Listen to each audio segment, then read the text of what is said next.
আসসালামু আলাইকুম রহমতুল্লাহি ওয়া বারাকাতুহু। আলহামদুলিল্লাহ ওয়াসসালাতু ওয়াসসালামু আলা রাসূলিল্লাহ ওয়া বা'দ।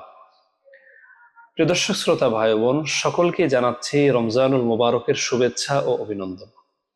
প্রিয় দর্শক শ্রোতা ভাই বোন, আজকের ভিডিওতে আমরা জানব রমজানুল মুবারক মাসের প্রথম তারাবিতে কোরআনুল কারীম থেকে যে অংশটুকু তিলাওয়াত করা হবে তার সারসংক্ষেপে সেখানে আমাদেরকে কি মেসেজ দেওয়া হয়েছে, আল্লাহ তাআলা কি আলোচনা করেছে সেই সম্পর্কে। প্রিয় দর্শক শ্রোতা ভাই বোন, প্রথম তারাবিতে পবিত্র কোরআনুল কারীমের দুইটি সূরার একটি পরিপূর্ণ তিলাওয়াত করা হবে এবং একটি সূরার অর্ধ অংশ তিলাওয়াত করা হবে ইনশাআল্লাহ বিইজনিল্লাহ। প্রিয় দর্শক শ্রোতা ভাই বোন, প্রথম তারাবিতে সূরাতুল ফাতিহা এবং সূরাতুল বাকারার কিছু অংশ তিলাওয়াত করা হবে। সূরাতুল ফাতিহা এটি পবিত্র কোরআনুল কারীমের প্রথম সূরা।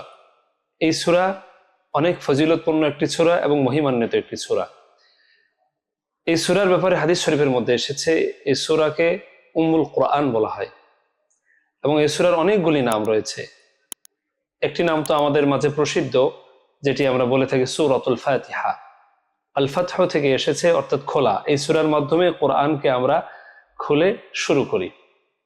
এরপরে এই সূরার আরেকটি নাম হচ্ছে সূরাতুশ শাফিয়া, অর্থাৎ আপনার যত রোগ বালাই হোক এই সূরা পড়ে যদি আমরা আমল করতে পারি তাহলে ইনশাআল্লাহ বিইজনিল্লাহ আল্লাহ তাআলা সেই রোগকে ভালো করে দিবে।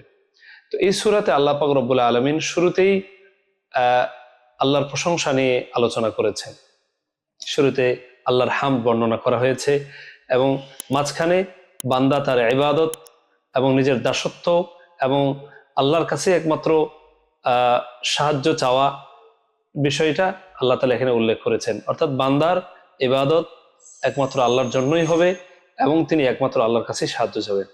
এবং শেষে আল্লাহ তাআলা আলোচনা করেছেন যে আমরা আল্লাহ তাআলার নিকট আল্লাহর ক্রোধ যাদের উপর নিমজ্জিত হয়েছে, যারা পথভ্রষ্ট, তাদের থেকে পানা চাওয়ার বিষয়টি আল্লাহ তাআলা এখানে উল্লেখ করেছেন। অর্থাৎ এই সূরাটি এমন একটি সূরা যেটি মানুষেরা প্রতিদিন নামাজে 17 বার তেলাওয়াত করে থাকেন, কারণ মানুষের হেদায়েতটা অনেক জরুরি। আর এই সূরার মধ্যে হেদায়েতের কথা এসেছে। আল্লাহ পাক আমাদের সকলকে এই সূরা থেকে শিক্ষা গ্রহণ করার তৌফিক দান করেন। এরপরে আল্লাহ পাক রব্বুল আলামিন সূরাতুল বাকারা নাজিল করেছেন। এই সূরা বাকারা থেকে আজকের তারাবিতে তেলাওয়াত করা হবে। প্রিয় দর্শক শ্রোতা ভাই বোন, বাকারা শাব্দিক অর্থ হচ্ছে গাবি। এই সূরার শুরুতে আল্লাহ পাক রব্বুল আলামিন মুত্তাকিদের পরিচয় তুলে ধরেছেন। মুত্তাকি কারা, তাদের সিফাত বর্ণনা করেছেন। যারা গায়েবকে বিশ্বাস করে এবং আল্লাহ পাক রব্বুল আলামিন যে কোরআন নাজিল করেছে সেটাকে বিশ্বাস করে, নামাজ কায়েম করে এবং পরকালকে বিশ্বাস করে, তো এই সকল গুণাগুণ এখানে উল্লেখ করা হয়েছে। এবং আল্লাহ যে রিজিক দিয়েছেন সেখান থেকে দান করে। এই কয়টা উল্লেখ করার পর আল্লাহ বলছেন তারা হেদায়েতের উপর রয়েছে এবং তারা সফল কাম। প্রিয় দর্শক শ্রোতা ভাই বোন, এরপর আল্লাহ পাক মুমিন, এরপর মুনাফিক, কাফেরদের আলোচনা করেছেন এবং মুমিনদের জন্য সুসংবাদের কথা তো বললেনই। এরপরে কাফেরদের হৃদয়কে আল্লাহ তাআলা একেবারে বদ্ধ করে দিয়েছেন, তাদেরকে সতর্ক করা হলেও তারা শিক্ষা গ্রহণ করে না এখান থেকে। এবং মুনাফিকদের আলোচনা, দীর্ঘ আলোচনা করেছেন, কারণ তারা ইসলামের জন্য অনেক বড় একটা ক্ষতিকারক। তাদের বিষয়টা আল্লাহ তাআলা দীর্ঘ আলোচনা করেছেন। এরপর আল্লাহ পাক রব্বুল আলামিন আদম আলাইহিস সালাতু ওয়াস সালামকে সৃষ্টির বিষয়ে আলোচনা করেছেন। তিনি আদম আলাইহিস সালাতু ওয়াস সালামকে পৃথিবীতে খলিফা রূপে পাঠিয়েছেন এবং আল্লাহ তাআলা সকল ফেরেশতাদেরকে সিজদার কথা বলেছেন। আল্লাহ তাআলা বলেন, ওয়াইজ ক্বালা রাব্বুকা লিল মালাইকা ইন্নী জাইলুন ফিল আরদি খলিফা। আল্লাহ তাআলা এখানে ফেরেশতাদের সঙ্গে বললেন যে আমি আমার খলিফা বানানোর জন্য আমি আদমকে পাঠাচ্ছি। তো আল্লাহ তাআলা আদমকে পাঠালেন এবং আদম আলাইহিস সালাতু ওয়াস সালামকে সকল বিষয়ের জ্ঞান দান করেছিলেন এবং তাকে সিজদার বিষয় এখানে এসেছে। এরপরে আল্লাহ পাক রব্বুল আলামিন আলোচনা করেছেন আদম আলাইহিস সালাতু ওয়াস সালামকে শয়তান ধোঁকা দেয়। ধোঁকা দেওয়ার পরে সে তাদেরকে জান্নাত থেকে আল্লাহ তাআলা পৃথিবীতে পাঠিয়ে দেন। এই বিষয়ে আলোচনা রয়েছে এখানে। এরপরে আল্লাহ পাক রব্বুল আলামিন বনি ইসরাঈলের আলোচনা করেছেন। হযরত মূসা আলাইহিস সালাতু ওয়াস সালামের যারা উম্মত ছিলেন তাদের আলোচনা করেছেন। তাদেরকে আল্লাহ তাআলা অনেক নিয়ামত দিয়েছিলেন, কিন্তু তারা এই নিয়ামতের শুকরিয়া আদায় করে না। আল্লাহ তাদেরকে এই ফেরাউনের আযাব থেকে, ফেরাউনের এই আক্রমণ থেকে আল্লাহ তাআলা রক্ষা করেছিলেন যখন তারা লোহিত সাগরে পার হতে যান। যখন তারা লোহিত সাগর অতিক্রম করতেছিলেন ওই সময় আল্লাহ তাআলা তাদেরকে সাহায্য করেছিলেন। তো এই কথাটা এখানে আল্লাহ তাআলা আলোচনা করেছেন, ওয়াইদ নাজ্জাইনাকুম মিন আলি ফিরআউন ইয়াসুমুনাকুম সুআল আযাব। এরপর আল্লাহ পাক রব্বুল আলামিন তাদেরকে যে নিয়ামত দিয়েছিলেন অনেক, সেই নিয়ামতের আলোচনা করেছেন। তো এই ছিল মোটামুটি আলোচনা। এরপরে আল্লাহ পাক রব্বুল আলামিন এই সূরার মূল যে থিম, যে বাকারা শব্দ, এই বাকারার আলোচনা করেছেন। আল্লাহ তাআলা বনি ইসরাইলের এক ব্যক্তি খুনের সঙ্গে জড়িত হয়ে যান। তো এই খুনিকে চিহ্নিত করার জন্য অলৌকিকভাবে তারা বনি ইসরাইল লোকেরা আল্লাহ তাআলার নিকট, আল্লাহ তাআলার যে নবী ছিলেন তৎকালীন জামানায় হযরত মুসা আলাইহিস সালাম, তার কাছে গেলেন এবং তাকে এই লোকটাকে চিহ্নিত করার জন্য তারা আবেদন করলেন। আল্লাহ পাক রব্বুল আলামিন তাদেরকে বললেন, ইন্নাল্লাহা ইয়া'মুরুকুম আন তাযবাহু বাকারা। তো আল্লাহ পাক রব্বুল আলামিন তাদেরকে গাভী জবাই করার জন্য বললেন। তো তারা এক পর্যায়ে সেই গাভীটা নিয়ে আসেন, কিন্তু তারা নবীর কাছে বিভিন্ন ভাবে প্রশ্ন করতে থাকেন, গাভীটি কেমন হবে, গাভীর কালার কেমন হবে। তো এগুলো প্রশ্ন করতে থাকে। তো আল্লাহ পাক রব্বুল আলামিন আরো তাদের কাছে বিষয়টাকে জটিল করে দেন। এক পর্যায়ে তারা সেই গাভীটাকে ক্রয় করে নিয়ে আসে এবং সেই গাভীকে জবাই করে সেই গাভীর অংশ দিয়ে ওই ব্যক্তির গায়ে স্পর্শ করার মাধ্যমে তাকে চিহ্নিত করা হয়। প্রিয় দর্শক শ্রোতা ভাই বোন, এ ছিল মোটামুটি গাভীর আলোচনা এবং গাভী কেন জবাই করা হয়েছিল এই বিষয়ে। এরপরে আল্লাহ পাক রব্বুল আলামিন আলোচনা করেছেন হারুত মারুত সম্পর্কে। বাবেল শহরে আল্লাহ পাক রব্বুল আলামিন দুইজন ফেরেশতাকে নিযুক্ত করেছিলেন, পাঠিয়েছিলেন। একজনের নাম হারুত, আরেকজনের মারুত। তো এরা এসে মানুষকে জাদুবিদ্যা শেখাতো, এটা পরীক্ষার জন্য।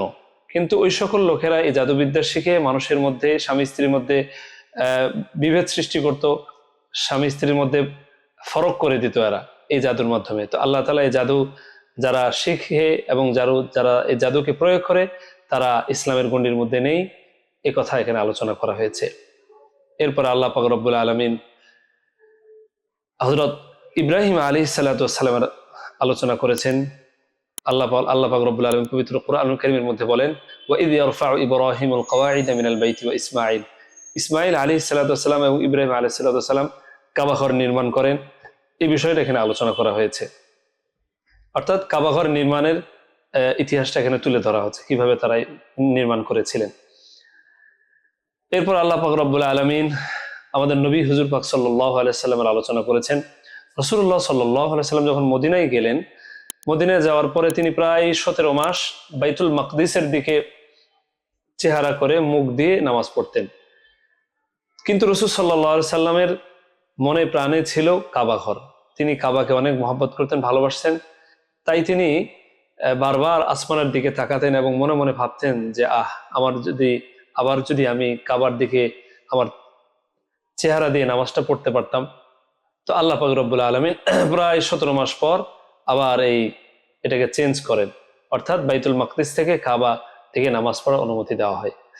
এরপর আল্লাহ পাক রব্বুল আলামিন কোন কোন বস্তু হারাম আমাদের জন্য খাওয়া নিষেধ সেটা আলোচনা করেছেন। আল্লাহ পাক রব্বুল আলামিন বলেন, ইন্নামা হাররামা আলাইকুমুল মাইতাতা ওয়াদ-দামা ওয়া লাহমাল খিনজির ওয়া মা উহিল্লা লিগাইরিল্লাহ বিহি। এখানে মাইতা, খিনজির এগুলোকে আল্লাহ তাআলা হারাম করেছেন এবং রক্তকে নিষেধ করেছেন, এগুলো খাওয়া জায়েজ নেই। প্রিয় দর্শক শ্রোতা ভাই বোন, এরপর আল্লাহ পাক রব্বুল আলামিন কিসাসের আলোচনা করেছেন। কোনো ব্যক্তি যদি কাউকে হত্যা করে তাহলে তার হত্যার বিনিময়ে হত্যা, এসব আলোচনা করেছেন। এরপরে আল্লাহ পাক রব্বুল আলামিন সিয়ামের আলোচনা করেছেন, রমজানুল মুবারক মাসের আলোচনা। ইয়া আইয়ুহাল্লাযীনা আমানু কুতিবা আলাইকুমুস সিয়াম কামা কুতিবা আলাল্লাযীনা মিন ক্বাবলিকুম লাআল্লাকুম তাত্তাকুন।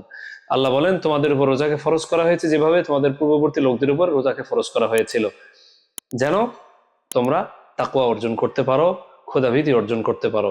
প্রিয় দর্শক শ্রোতা ভাই বোন, এরপর আল্লাহ পাক রব্বুল আলামিন যারা রোজা রাখতে পারবে না তাদের ব্যাপারে এখানে আলোচনা করেছেন। যারা একবারে বয়োবৃদ্ধ হয়ে গেছে, বয়োজ্যেষ্ঠ হয়ে গিয়েছে, পুনরায় সে রিকভারি করার সুযোগ নেই তার, তাহলে সে ফিদিয়া দিবে, এই বিষয়টা আলোচনা করেছেন। এরপরে সর্বশেষ আল্লাহ পাক রব্বুল আলামিন এখানে যারা হজ করবে, হজের বিষয়ে আলোচনা করেছেন। এই ছিল মোটামুটি আজকের আলোচনা তারাবিদের সংক্ষেপে। আমরা যদি একেবারে বিস্তারিত আলোচনা করতে যাই দীর্ঘ সময় লেগে যাবে। তো সার্বিকভাবে যে বিষয়গুলো উল্লেখযোগ্য এবং গুরুত্বপূর্ণ, এই বিষয়গুলি আজকে আপনাদের সামনে পেশ করলাম ইনশাআল্লাহ বিইজনিল্লাহ। প্রিয় দর্শক শ্রোতা ভাই বোন, আমরা যদি প্রত্যেকটা তারাবির আলোচনাও আমরা যদি মনোযোগ দিয়ে শুনি, তাহলে অবশ্যই আমাদের এটি কাজে দিবে। নামাজে দাঁড়াইলে আমরা যদি এই তারাবির আলোচনাগুলো সংক্ষেপে একটু আলোচনা করি এবং শুনি, তাহলে এটি আমাদের নামাজের মধ্যে একটা বাড়তি মনোযোগ আকর্ষণ করবে ইনশাআল্লাহ বিইজনিল্লাহ। এজন্য আমরা সকলেই প্রতিদিনের এই যে ভিডিওগুলো দেওয়া হয়, সংক্ষেপ আলোচনা করা হয়, আমরা সকলে শোনার চেষ্টা করবো ইনশাআল্লাহ বিইজনিল্লাহ। প্রিয় দর্শক শ্রোতা ভাই বোন, রমজানুল মুবারক মাস চলছে। রমজান সংশ্লিষ্ট, রোজা সংশ্লিষ্ট কোনো মাসলা মাসাইল যদি আপনাদের কোনো জীবন ঘনিষ্ঠ কোনো প্রশ্ন থেকে থাকে, আপনারা মেহেরবানি করে আমাদের ইউটিউব চ্যানেলের কমেন্ট বক্সে জানাবেন। আমরা সেই মাসআলার জবাব কোরআন এবং সুন্নাহর আলোকে সহিভাবে দেওয়ার চেষ্টা করবো ইনশাআল্লাহ বিইজনিল্লাহ। আল্লাহ পাক আমাদের সকলকে আমল করার তৌফিক দান করে।